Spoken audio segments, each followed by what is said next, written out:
This run, we're going to take a look at Skyline, but it starts a little ways down the mountain, so we're going to take Portal to get down there. And Portal dumps into a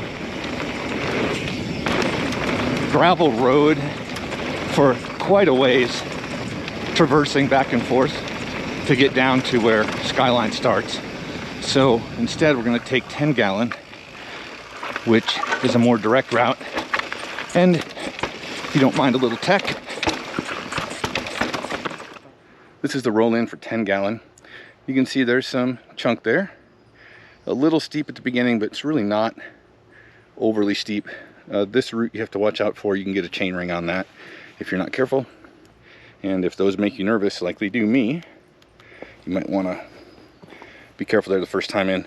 But the rest of this rolls out pretty well. It's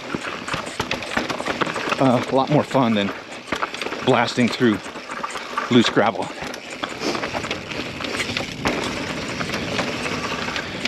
I'm just gonna take the left side here, which is the easier one right now. Here's a shot of the exit section for 10 gallon. It is pretty chunky right now, but like I said, a lot easier to roll than it was last year at this time. And I think part of the reason was probably because, if I remember correctly, they had the UCI World Cup come through here, and I rode it after, and it just really got beat up. But right now, it's running great. And then it dumps you right out where that gravel road would have left you. And right here is where you pick up Skyline. And Skyline is known for being very long and having a whole bunch of really mellow tabletop and step down and jumps on it. So if you're trying to learn how to jump better, or just want a lot of reps, definitely the place to be.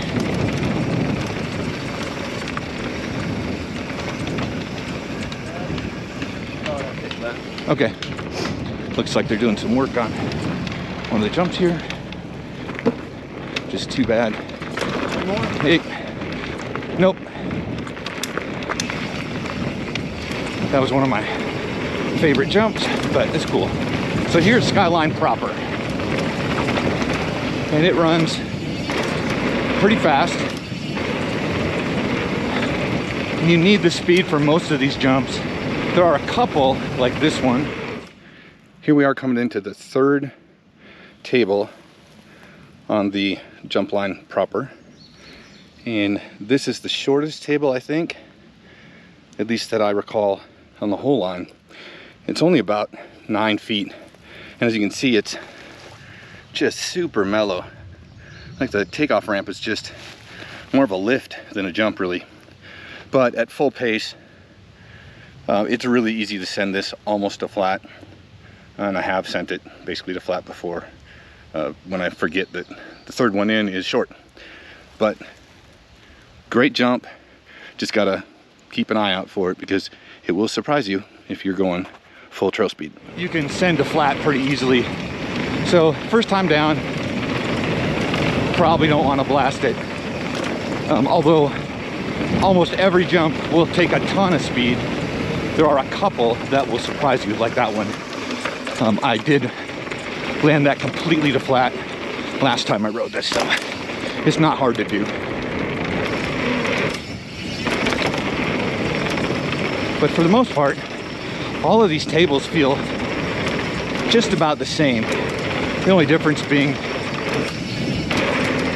how much of a lander they have on them. Some of them just have a hill on the backside, and some of them have proper landers like this.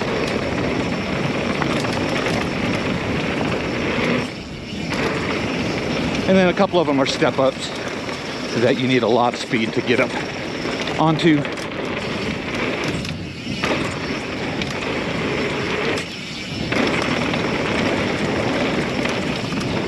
But all in all, a really fun trail if you just want to blast down something and hit a bunch of jumps.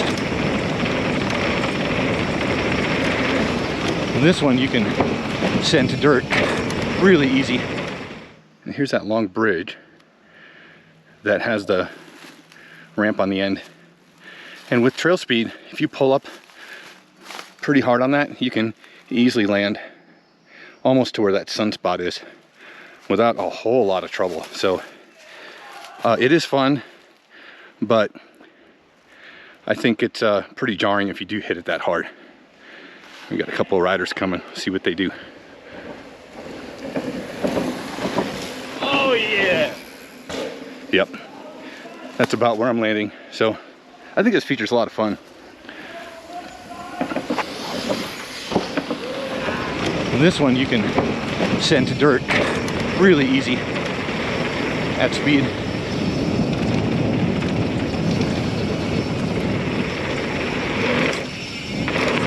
That one bucks a little bit, so another mental note.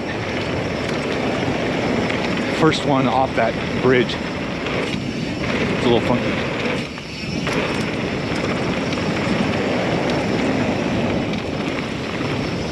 And normally I wouldn't ride a trail this fast, but I kind of have to in order to clear the jumps. Otherwise it'd just be a kind of a slog casing everything. So you won't get to see the trail surface quite as well as you might on my usual videos, and I apologize for that. But I will say that this trail surface is one of the smoothest in the park, with only the occasional rocky bits.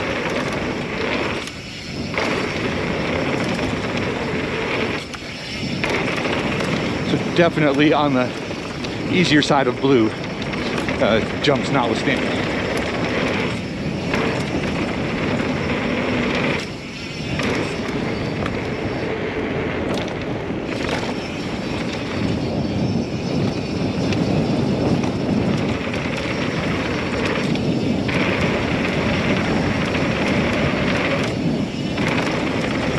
That one's a good example of something that's so smooth and flat that without a lot of speed, you don't even come off the ground.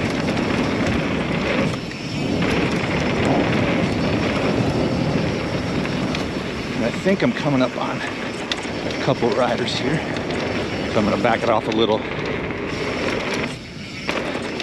give them some space. So I don't remember seeing them drop in, so they might be taking a little cruiser route.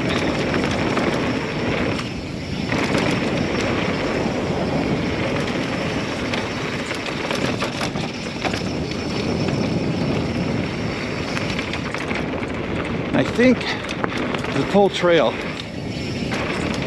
is close to 3 miles. So normally, if I wasn't trying to get a full POV, I would stop about halfway down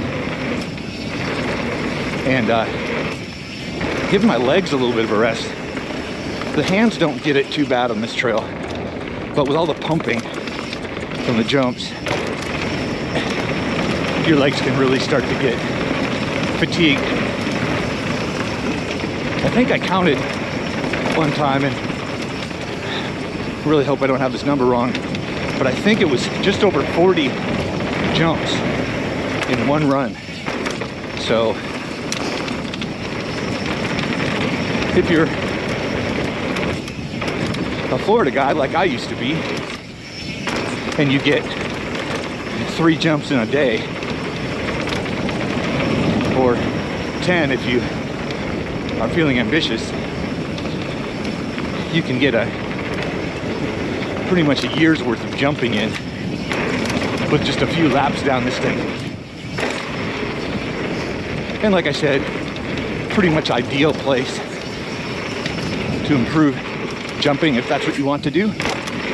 or just get comfortable jumping if it's new for you.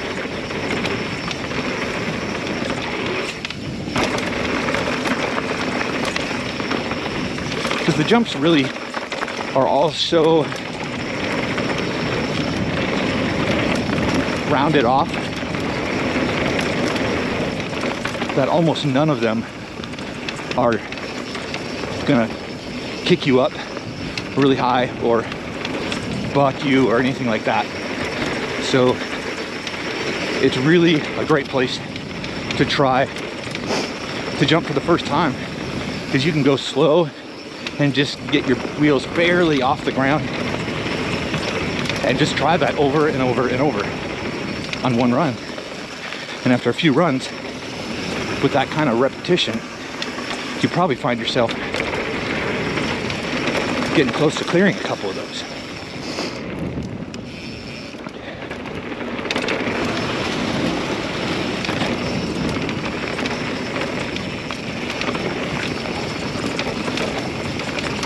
And this is where the trails join back up to exit the woods for the lift.